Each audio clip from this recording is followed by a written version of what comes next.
Every relationship or friendship she had was special because she was part of it. She was a cheerleader to us all. She loved us unconditionally, completely, and with her entire being until October 7th, 2019. Christine's mother has not been at this trial. Once Christine was murdered, she was never the same. How could she be? In the quiet city of Cape Coral, Florida, a community was left reeling in the wake of a shocking and brutal crime spree that claimed the lives of two innocent women, Christine Melton and Diane Ruiz. The perpetrator, Wade Wilson, a man with a troubled past and a history of untreated mental health issues, now stands accused of first-degree murder, facing the possibility of the ultimate punishment for his heinous actions. The prosecution has painted a picture of a cold-blooded killer who preyed upon unsuspecting women, while the defense has attempted to shed light on the mitigating factors that may have contributed to Wade's descent into madness. Will he be found guilty of first-degree murder and face the death penalty, or will the defense's arguments sway the jury towards a lesser sentence? Let's dive into the psychological maze of this killer.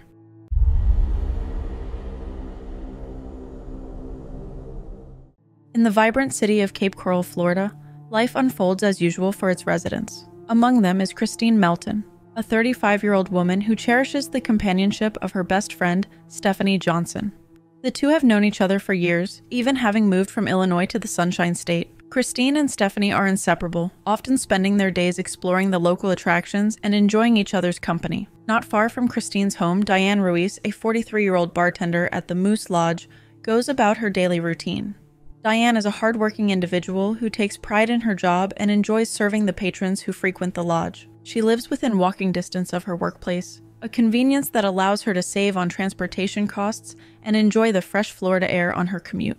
As the sun sets on October 6, 2019, Christine and Stephanie decide to venture out for a night of fun. They decide to visit the Buddha, a popular live music venue and bar in Fort Myers. The two friends are excited to let loose and enjoy the lively atmosphere, unaware that this night will take a dark and unexpected turn. At the Buddha, Christine and Stephanie find themselves immersed in the energy of the crowd. They dance, drink, and socialize, embracing the carefree spirit of the evening. It is here that they encounter Wade Wilson, a charming stranger who introduces himself as JR. Wade's friendly demeanor and engaging conversation draw Christine and Stephanie into his orbit, and they find themselves enjoying his company. As the night progresses, Christine and Wade continue to interact. Stephanie, ever the supportive friend, encourages Christine to explore this newfound connection, unaware of the sinister intentions lurking beneath Wade's charming exterior. Meanwhile, Diane Ruiz prepares for another shift at the Moose Lodge. She puts on her uniform, a light blue shirt and jeans, and gathers her belongings, including her colorful purse. Diane leaves her home, ready to serve her loyal customers with a smile. Back at the Buddha, the evening begins to wind down, and Christine and Stephanie decide to continue the party elsewhere. They leave the bar with Wade and another acquaintance, Jason Shepard, whom they met earlier in the night. The group makes their way to Shepard's residence on Sunbury Drive, where they continue to socialize and enjoy each other's company. As the night turns into early morning, Stephanie realizes she needs to head home to prepare for work and take her son to school. She bids farewell to Christine, leaving her best friend in the company of Wade and Jason. Christine assures Stephanie that she will be fine, and the two friends part ways, unaware that this will be the last time they see each other. What happened when you got back to Christine's home? When we got back to Christine's home, the three of us went into her house, and I know Christine and I had this sense of relief that we had made it home, you know, that we got home, you know, safely, and you know, just it was winding down. I remember sitting on the couch and taking my shoes off. Diane Ruiz, having completed her shift at the Moose Lodge, begins her usual walk home. The streets are quiet and the early morning air is crisp. As she makes her way along her regular route, Diane has no idea that her path is about to cross with a dangerous individual who will forever change the course of her life. As Christine and Wade continue their intimate encounter at her residence, the situation takes a sinister turn. In a shocking act of violence, Wade begins to strangle Christine, his hands tightening around her neck until she takes her last breath. The once lively and vibrant woman now lies lifeless on the floor, her body bearing the marks of Wade's brutal assault. Desperate to cover up his heinous crime, Wade attempts to dispose of Christine's body by wrapping her in bedding and trying to place her in the trunk of her own car. However, the weight of her body proves too much for him to handle alone. Frustrated and panicked, Wade abandons his plan and flees the scene in Christine's black Nissan Versa, leaving her body behind. As Wade drives away from the crime scene, he uses Christine's phone to contact his girlfriend, Melissa Montanez. He arranges to meet Melissa at her spa on First Street, his demeanor increasingly erratic and aggressive. When Wade arrives at the spa, he attempts to force Melissa into the car, but she fights back, resulting in a violent altercation. Witnesses observe the disturbing scene, and law enforcement is soon called to the location. Meanwhile, Diane Ruiz continues her walk home, unaware of the danger that awaits her. As she makes her way down the street, Wade spots her from Christine's stolen vehicle. He approaches Diane and asks for directions, luring her into a false sense of security. In a tragic turn of events, Diane becomes Wade's next victim, suffering a fate similar to Christine's. Wade, now driven by a twisted compulsion, brutally strangles Diane and inflicts severe injuries upon her body. In a shocking display of cruelty, he even runs over her repeatedly with Christine's car, leaving her body in a vacant lot hidden among the shrubs and trees. In a tense standoff, Wade is finally apprehended by law enforcement. He is taken into custody and charged with the first-degree murders of Christine Melton and Diane Ruiz, as well as the assault on Melissa Montanez. Additional charges include grand theft of Christine's vehicle, burglary of a dwelling, and petty theft for his actions following the murders. As the community of Cape Coral reels from the shocking crimes, the families and friends of Christine Melton and Diane Ruiz are left to grapple with the unimaginable loss of their loved ones. They are forever changed by the heinous acts committed by Wade Wilson, and the long road to justice begins as he faces the consequences of his actions in the eyes of the law. In June 2024, Wade's trial takes place. In the end, the jury finds Wade guilty of the first-degree murders of Christine Melton and Diane Ruiz, as well as the additional charges of grand theft, battery, burglary of a dwelling, and petty theft. The verdict comes after an emotionally charged trial that laid bare the brutal nature of Wade's crimes and the devastating impact on the victims' families. The sheer volume of evidence, Wade's actions before and after the murders, and witness testimony makes this an easy case for the jury. Following the guilty verdict, the trial moves into the penalty phase. The death penalty is on the table given that the trial takes place in Florida. The jury must therefore decide whether to recommend a sentence of life imprisonment or the death penalty for Wade. In Florida, the death penalty sentencing process involves a two-step procedure.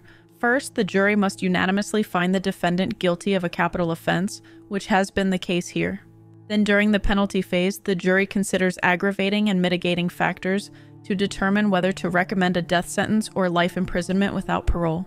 In the case of Wade Wilson, the prosecution presents aggravating factors, including Wade's prior felony convictions and the heinous, atrocious, and cruel nature of the murders. They argue that the aggravating circumstances outweigh any mitigating factors presented by the defense. The prosecution describes Wade's calculated and cold-blooded actions. They call upon a series of witnesses, including Stephanie Johnson, Christine's best friend, who recounts the fateful night they met Wade at the Buddha. Stephanie's emotional testimony highlights the stark contrast between Christine's vibrant life and the tragic end she met at the hands of the defendant. Do you have any specific reason the two of you chose the Buddha on that night? There was live music there that night, so we wanted to go see a band play. To further emphasize the heinous nature of the crimes, the prosecution presents the harrowing testimony of a medical examiner. The graphic descriptions of the injuries inflicted upon Christine and Diane leave the courtroom in stunned silence, driving home the brutality and callousness of Wade's actions. And what, if anything, did you note were of any concern to you? Sure. I mean, well, certainly, just looking externally, you can see that she had a large number of bruises on her body, on her face, a swollen eye, contusions around the eye, contusions around the mouth. She had bruising all over her torso, all over her arms. So it was suggestive that she had blunt trauma. And being a young person, you always wonder if whether or not that could be, the cause of a person's death. And so similar to the injuries we describe here, when Noelle did the internal examination, you can see that there was a significant amount of hemorrhaging on both sides of the neck, within both,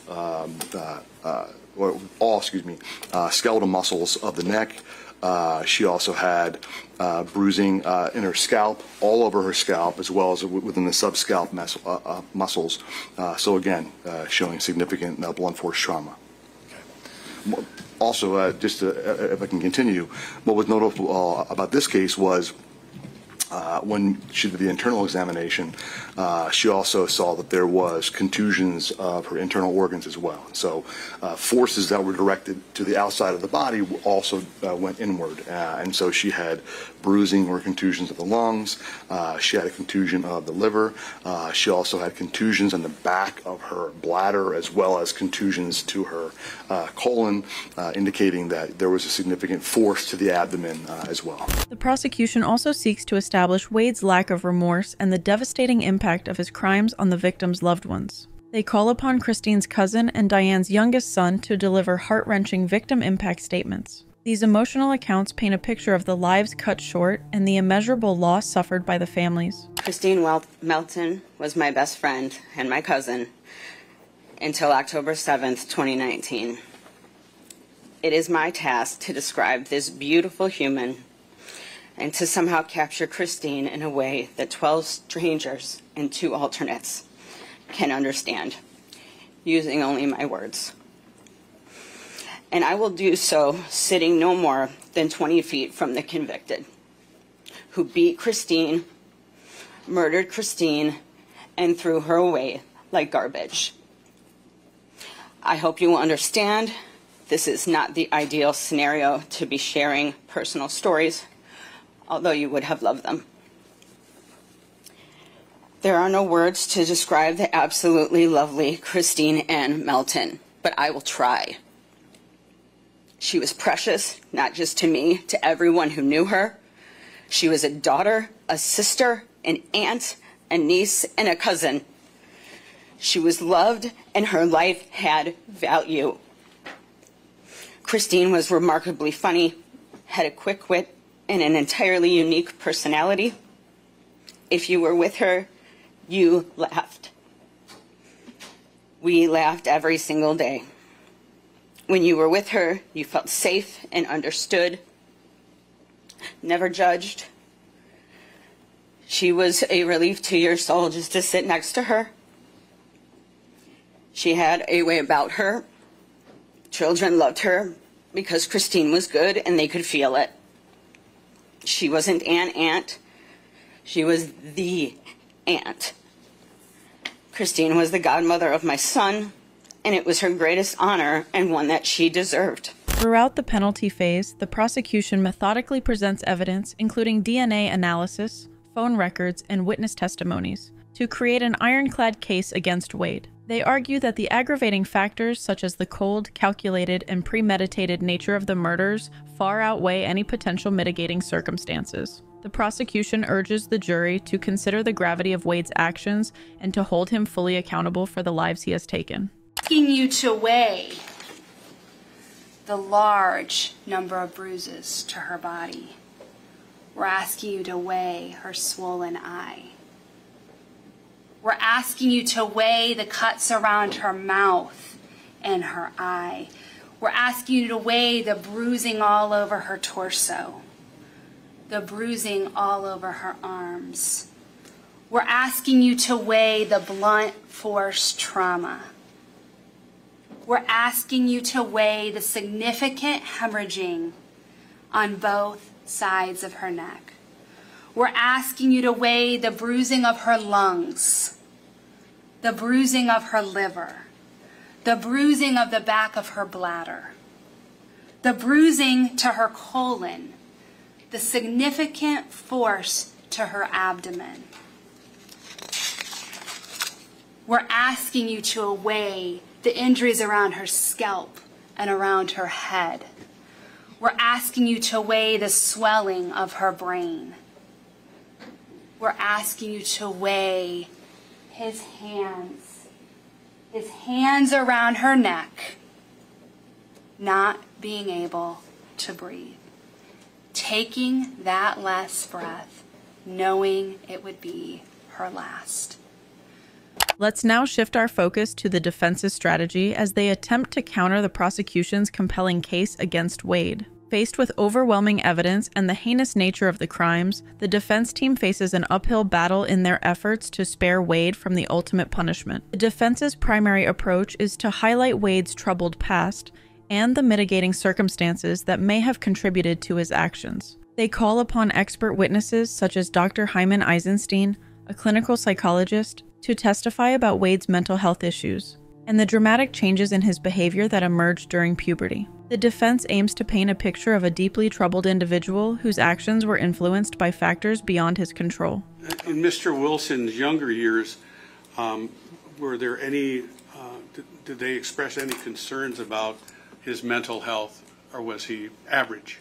So throughout his younger years up through puberty, he was functioning fine. He was active in sports. He was part of the family. He went to church? He went to church on a regular basis. For the most... How was he as a student? He was a good student. All right. What happened after puberty? So they found that there was a dramatic change that occurred in puberty. His mental health changed. His behavior changed. He became reclusive, paranoid, mood swings, very aberrant behavior. He would sometimes think that there are people aliens out to get him. Very concerned about the family, the parents, and he became very disruptive and very, very difficult to manage. To further support their case, the defense presents the testimony of Dr. Mark Mills, a forensic psychiatrist who suggests that Wade suffers from a psychotic disorder. Although Dr. Mills acknowledges that Wade exaggerated his symptoms during testing, the defense hopes that this testimony will sway the jury to consider Wade's mental state as a mitigating factor. Did you have an opportunity to have him perform any testing like Dr. Eisenstein had described? Yeah, I mean, as a psychiatrist, I don't do a lot of testing, but I was tutored in the administration of various so-called personality tests. I say so-called because although they're called personality tests, the Minnesota Multiphasic Personality Inventory and the Personality Assessment Inventory, they're really tests of major mental illness, tests of psychopathology. And I asked Ms. Perez to administer one to watch him, basically just giving him the piece of paper, say, read the instructions and answer the questions. And she had done that, and I got that score, that test back and scored it.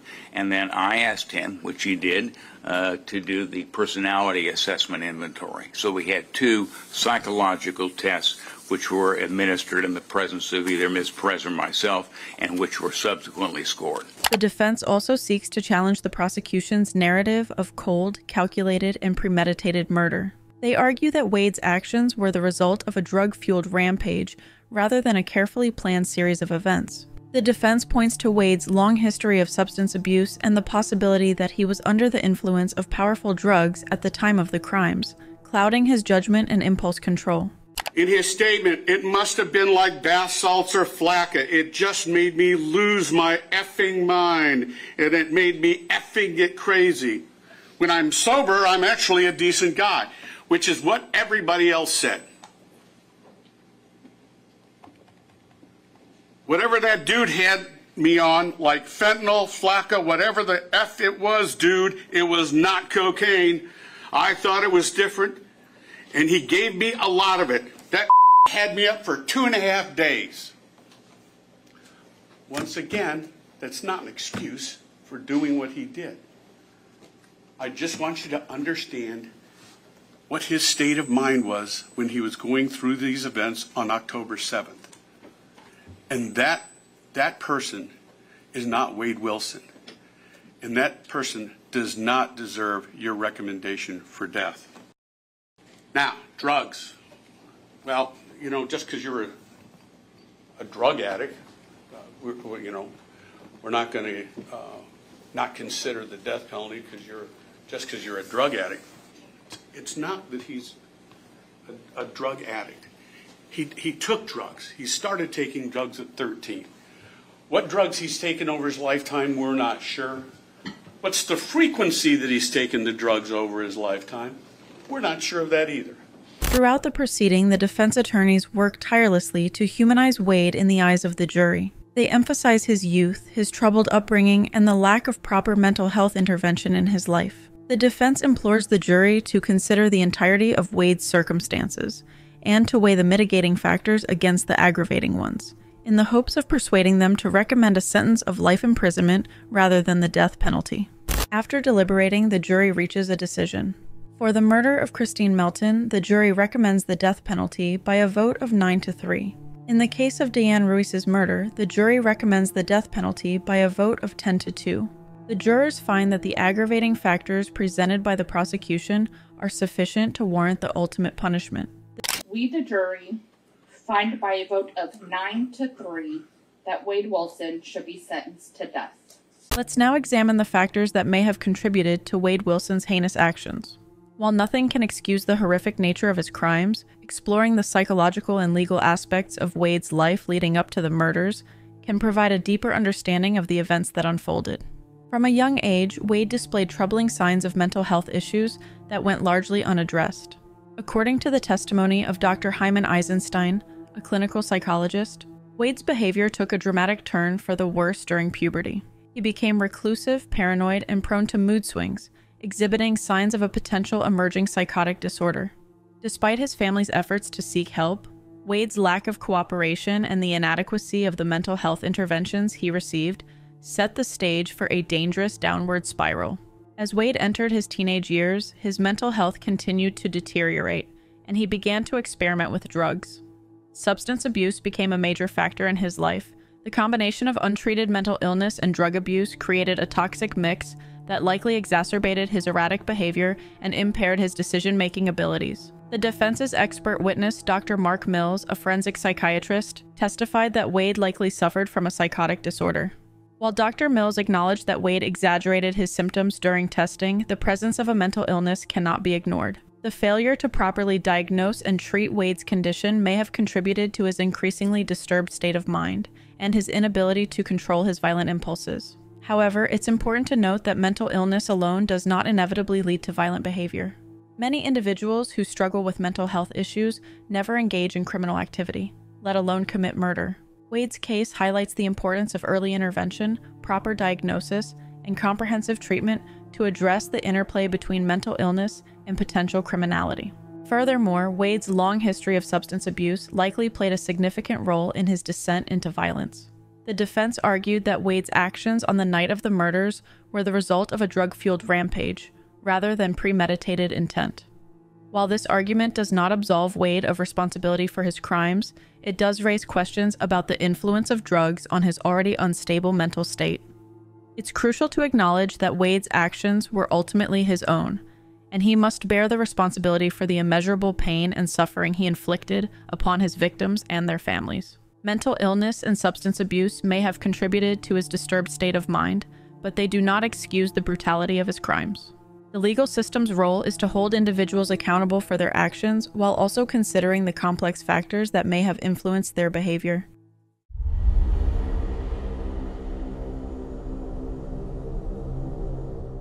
Do you think Wade sought out to commit his heinous crimes that night? What do you think his ultimate goal was? Please remember to subscribe to the channel to receive automatic reminders of all of our future videos.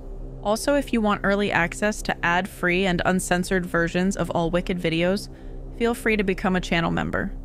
Becoming a member will also give you access to exclusive emotes and badges, which you can flex in the comments and during our live streams. Thank you for watching, and join us next time when we explore the psychological maze of some of the most wicked people.